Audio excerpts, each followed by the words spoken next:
Hello everyone, it's Amy and welcome back for another Journaling on a Budget video. I'm calling this Eco Drying Paper.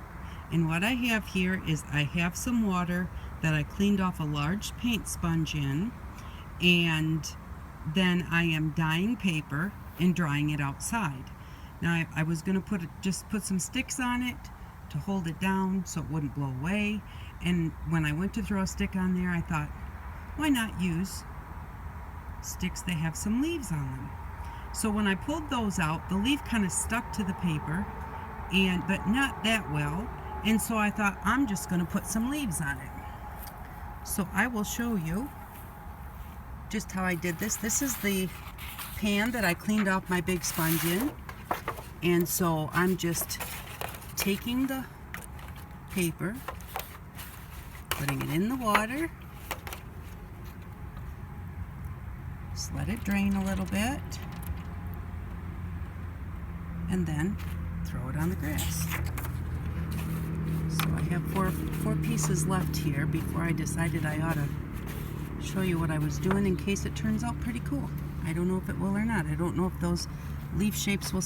I know the paper will turn out cool because I always make painty dyed paper this way whenever I have to clean out my big sponge that I use for my line stamps and different things. But I'm not so sure if the leaves will leave an impression or not. We're going to find out together. And I'm outside, so hopefully you're not hearing all the background traffic noise since the highway's just a ways behind us. So I just did that. And then when I got a few out, then I just got a stick. Hold on just a second here. Here's my stick. And originally I was just going to just put a stick on each piece. And then I thought, well, why not put some individual leaves? And if you put them face down, I know the veins are on the other side, but the vein side doesn't want to really stick very well. It doesn't get any suction to it. We'll do one of each on this one. Oops. There.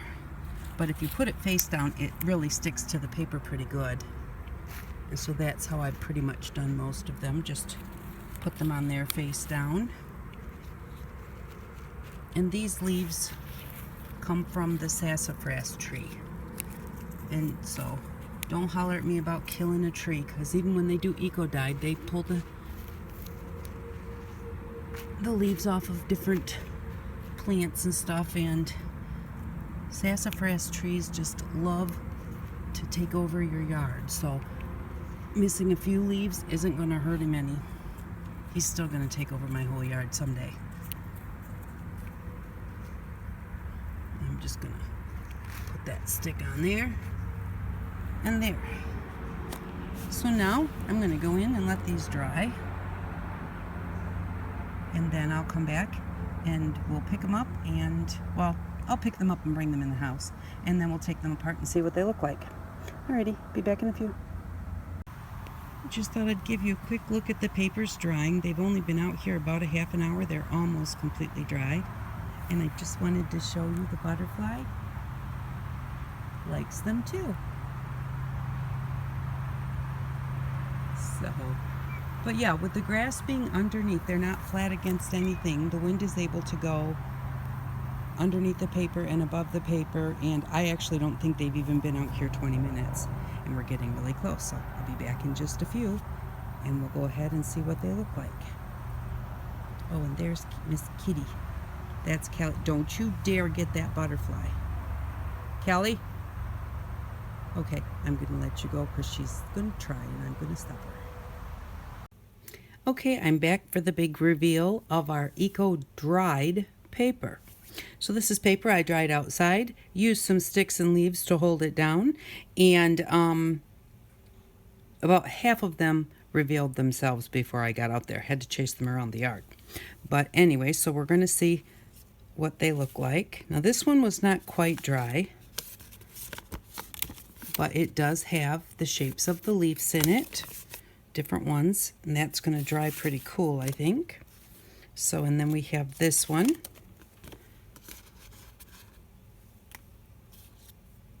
and it very much lightened the color wherever the leaves were and kind of pushed the color out. So that's pretty cool, but there's still a little bit of a green tint to this background. So here's our next one. Oh, I like the way these turned out. This is fun. And I really didn't have to do much. I mean, I was going to take them out in the yard and lay them down anyways. Oh, we have a little friend. I do apologize if that bothers you, but I don't want him in my house. So this is what this one looks like. So that one turned out really cool. And this green is a little bit darker than it's showing up on the camera, and this is a little darker than the white than what you're seeing, I think. Then we have these ones. I really like the looks of that one. That one is really pretty. Got another big one here. Ooh, that one turned out really cool. So yeah, so this is fun. So if you don't want to go to all the trouble of, you know, doing the eco dyeing thing, you can just, when you have some painty water, and you know, this water that I have in that pan is what I used to clean out a big sponge that I had paint on. But you can use your regular water that you're putting your paintbrushes in. If you have some water in your paint water that is a pretty color, put it in a pan. It doesn't have to be a lot, just whatever you have, and then just use it to dye your papers. And then you can set it outside and put some leaves on top of it to hold it down, and you get a really cool effect. Oh, and that one looks really nice too. Oh, and then the back sides, we didn't even look at the back sides. And the back sides have some little spots where the grass was. Oh, the back sides, oh, I don't know if you can see it. There's lots of little spots in here where the grass was touching it, and it turned very white, like that. Just kind of just look at these really quick to see if there are any that are just totally awesome. Oh, they look really neat. Let's see now. On this side, it's white where the leaf was. And then on this side, you can see the leaf, but it's dark. Oh, that's pretty cool. I like it. I like this. I will be doing this again. We'll take our stick off there and take our leaf off of there. And so there's that one. It's got a couple of leaves in the spot where the stick was. And then the back where the stick was made it touch the grass. It's got the little grass marks. And then these are the ones that let themselves go. But even they look cool. So yeah, I like this. I will probably be doing this again.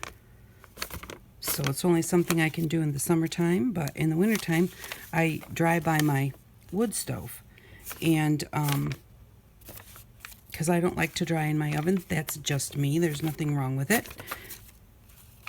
But so in the summertime, I like to try and dry outside. Ooh, look at this one. And that was one that had a big branch sitting on it. I can tell by how many leaves there are on there. But yeah, so if you need to dry some paper and you have a lawn, and I do have to say that some of this paint kind of got on the grass, and I thought it was going to like leave marks for a little while. It's acrylic paint. It's going to wash away when it rains, but actually there wasn't any spots out there after it all dried. So, but there we go. So those are our eco-dried papers. They turned out pretty cool, and so I hope you give it a try. If it's something that you'd like to do, we'll have to figure out a way to put some of these in our book. So thank you very much for stopping by. I really do appreciate it, and I hope that you all have an outstanding day. Bye-bye.